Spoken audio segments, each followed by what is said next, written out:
नमस्ते दोस्तों, कैसे हैं आप सब। होप करती हूँ कि आप सब एकदम बढ़िया ही होंगे। तो चलिए शुरू करेंगे आज की वीडियो। दोस्तों, वीडियो पसंद आए तो चैनल को सब्सक्राइब जरूर करिएगा और हाँ, अपने फ्रेंड्स और फैमिली में शेयर भी करिएगा। रोज रोज की समस्याएं जो बहुत बड़ी होती हैं, लेकिन उनके बड़े ही छोटे छोटे से समाधान है। तो बिना देरी किए, बिना पैसे खर्च किए, बिना समय खर्च किए आज की वीडियो आपको बहुत कुछ सिखाने वाली है। चलिए शुरू करते हैं। सबसे पहली जो टिप है, इस तरह के जो हमारे लेगिंग या हम कंफर्ट वगैरह की पैंट लेकर आते हैं, इन डिब्बों को लेकर है। इन डिब्बों का आज मैं बहुत अच्छा सा रिव्यूज आपके साथ शेयर करने वाली हूँ। अब जैसे मेरे पास ये डिब्बा है, इसका हम क्या रियूज करें, तो मैंने इसके लिए बहुत अच्छा सा उपाय निकाला। सबसे पहले मैंने एक नाइफ को गर्म किया है और इससे हम बीच में इस तरीके से एक रेक्टेंगल शेप में एक कट लगाएंगे। नाइफ गर्म है तो इस तरह से हम एक कट लगा देंगे। उसके बाद से बाकी का काम आप सीजर से भी कर सकते हैं। देखिए, इस तरह का रेक्टेंगल शेप का हमें एक कट लगा लेना है। अब इसके बाद से हमारे पास इस तरह के टिश्यूज होते हैं जो कई बार हम टूर पे लेके जाते हैं, कई बार हम अपने ड्रेसिंग टेबल पे रखते हैं, कई बार घर में भी रखते हैं। तो ये जो टिश्यू का डिब्बा, मतलब जो पैकेट आता है, वो काफी ज्यादा मोटा होता है, जगह लेता है। तो मैं क्या करती हूँ, इसको थोड़े थोड़े पार्ट्स में डिवाइड करके घर के अलग अलग कोने में रख देती हूँ। कुछ मंदिर में, कुछ ड्राइंग रूम में, कुछ अपने ड्रेसिंग टेबल के पास। तो मैंने इसके लिए अलग अलग ऑर्गेनाइजर बना रखे हैं पहले से भी। तो आज एक वापस से ऑर्गेनाइजर बना लिया। तो देखिए, मैंने आधे टिश्यू निकाले हैं और इस डब्बे में मैं इस तरीके से थोड़ा सा संभाल कर डाल दूंगी। जो सबसे पहला टिश्यू है उसका मुंह इस तरह से ऊपर निकाल लीजिए, यानी कि पहले टिश्यू को निकाल दीजिए। उसके बाद से डब्बे का ढक्कन बंद कर दीजिए। ये हमारा एक टिश्यू रोल का बहुत ही बढ़िया सा टिश्यू होल्डर, ये आप जो भी बोल सकते हैं, टिश्यू ऑर्गेनाइजर बनकर तैयार हो गया है। इसे हम जब भी टिश्यू निकालेंगे तो बहुत ही इजीली निकल जाता है। इसे आप घर के किसी भी जगह पर रख सकते हैं, देखने में भी सुंदर लगेगा, साथ ही टिश्यू निकालना भी बहुत आसान हो जाएगा। कैसी लगी टिप जरूर बताइएगा, है ना दोस्तों। एकदम बढ़िया सा कमाल का आइडिया। आइए एक और टिप चेक कर लेते हैं। मैगी का बड़ा सा पैकेट है। जैसे हमने ये मेगा पैक मंगाया था। कई बार क्या होता है, जैसे हमने मैगी खोली। अब मैगी तो हम लोग डिब्बों में जो है रिफिल तो करते नहीं है, तो मैगी को ऐसे ही हर घर में खर्च किया जाता है। जैसे मैंने भी रिफिल पैक मंगाया तो कुछ खर्च हो चुका है, कुछ इसमें बचा हुआ है। कई बार क्या होता है, इतने बड़े में ना ही हमारी प्लास्टिक की क्लिप आती है, ना ही बार बार रबर बैंड लगाते बनता है। तो इसके लिए बढ़िया सा उपाय है। मैं क्या करती हूँ, हमारे पास जो है घर में क्लचर होते हैं, पुराने क्लचर। तो मैं क्या करती हूँ, इसको सील करने में अक्सर क्लचर का इस्तेमाल करती हूँ। इस तरह के जो मोटे पैकेट होते हैं, जिनको पैक करने के लिए आपको कोई भी उपाय ना सूझे, तो आप कोई पुराना क्लचर ले सकते हैं। इसके अलावा इसको पैक करने का इस तरीके से भी हम कर सकते हैं। जैसे हमने इसको इस तरीके से पैक किया और ट्रायंगल शेप दे दिया। उसके बाद से एक ट्रायंगल शेप में आप ये जो क्लचर है इसको लगा सकते हैं। इस दोनों तरीके से आप क्लचर की मदद से अपने पैकेट को बहुत अच्छे से सील पैक कर सकते हैं और ये अंदर की चीजें खराब भी नहीं होंगी हैं। आइए एक और टिप चेक कर लेते हैं। नेक्स्ट टिप है नेल पेंट को लेकर। कई बार क्या होता है, नेल पेंट हमारे कपड़ों पर लग जाता है।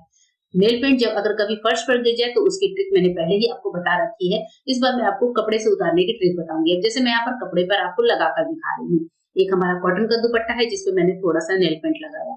जब भी नेल पेंट इस तरह से कपड़े पर गिर जाए या फिर लग जाए, तो इंस्टेंट आप इसका क्या कर सकते हैं, ये मैं आज आपके साथ शेयर करूंगी। और इससे बहुत अच्छी तरीके से हमारा नेल पेंट साफ भी हो जाता है। नेल पेंट लगने के तुरंत बाद आपको क्या करना है, अपने किचन में जाना है। किचन में एक ऐसी चीज होती है जिससे हमारा काम आसान हो जाता है। दोस्तों, वो चीज होती है बेकिंग सोडा, यानी कि खाने वाला सोडा। बेकिंग सोडा को लेना है और नेल पेंट के ऊपर इस तरीके से अच्छे से डाल देना है, जिससे ये थोड़ा सा कवर हो जाए। तो इस तरीके से आप स्प्रेड करिए और हमारा जो नेल पेंट है वो सोडा को जितना सोख लेता है, एब्जॉर्ब कर लेता है, उससे थोड़ा सा ज्यादा आप डाल दीजिए। इसके बाद से नींबू हमारे आपके घर में होता है। नींबू है तो आधा नींबू लीजिए और नींबू का रस इस सोडे के ऊपर निचोड़ दीजिए।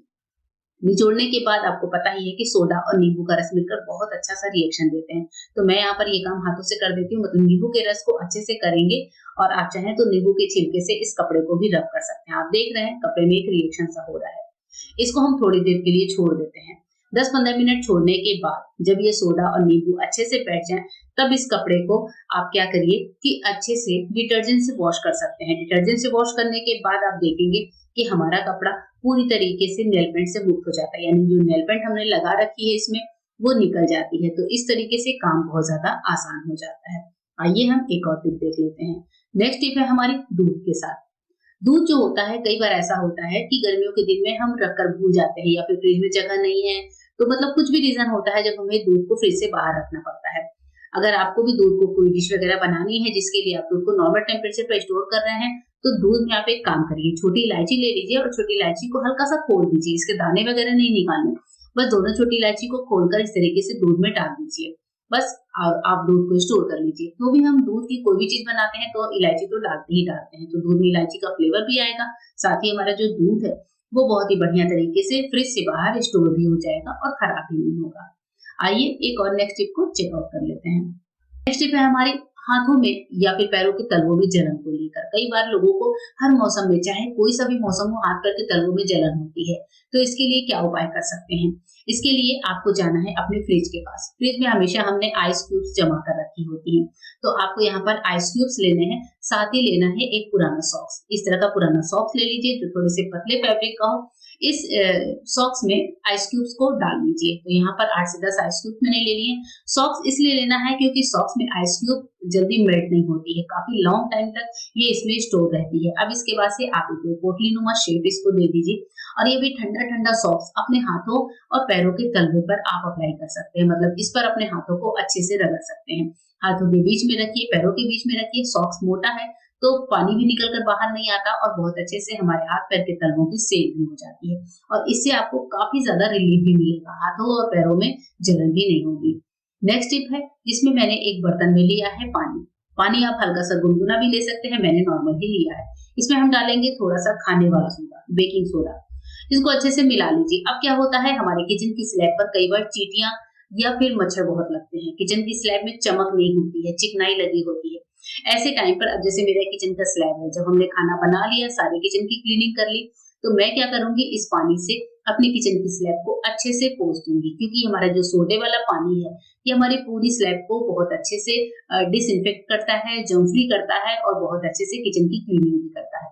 हमारी जो स्लैब है, किचन स्लैब, वो बहुत अच्छे से शाइन भी करने लगती है, क्योंकि सोडा जो होता है वो जर्म क्लीनिंग के साथ साथ हमारे किचन स्लैब को बहुत अच्छे से शाइन भी देता है। तो इस तरीके से एक बार आप पोंछ दीजिए और बस निश्चिंत हो जाइए।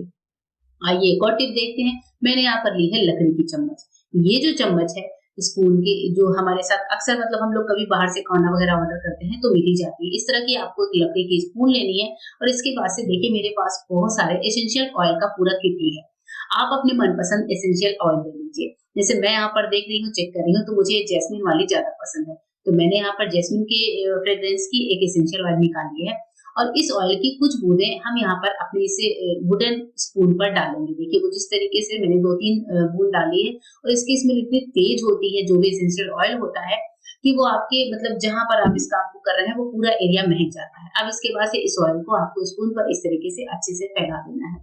इसको लेकर चलते हैं अपने कपड़ों की अलमारी के पास। हमारी जो कपड़ों की अलमारी है दोस्तों, अक्सर बारिश के दिनों में आपने देखा होगा कि कपड़ों से एक अलग सीलन की स्मेल आती है, अलमारी से ही सीलन की स्मेल आती है। कई बार तो ऐसा होता है पूरे कपड़े निकाल कर हमें धूप दिखाने पड़ते हैं, काम बहुत ज्यादा बढ़ जाता है। ऐसे टाइम पर ये वुडन स्पून पर एसेंशियल ऑयल डालकर आप इसको अपनी अलमारी में कपड़ों के बीच में रख लीजिए। आप देखेंगे अलग तरह की जो स्मेल है वो खत्म हो जाती है। कपड़ों से खुद से एक भीनी भीनी खुशबू आती है। जो प्रेस करे हुए कपड़े हैं उनको पहनने में बहुत ज्यादा आनंद आता है और अलमारी खोलते ही तो जो क्या स्मेल आती है, मतलब इतनी बढ़िया कि आप मतलब खड़े होकर एकदम आप सूंघते ही रह जाते हैं। तो इस तरीके से आप अपने कपड़ों को बहुत अच्छे से एक अच्छी सी फ्रेग्रेंस दे सकते हैं।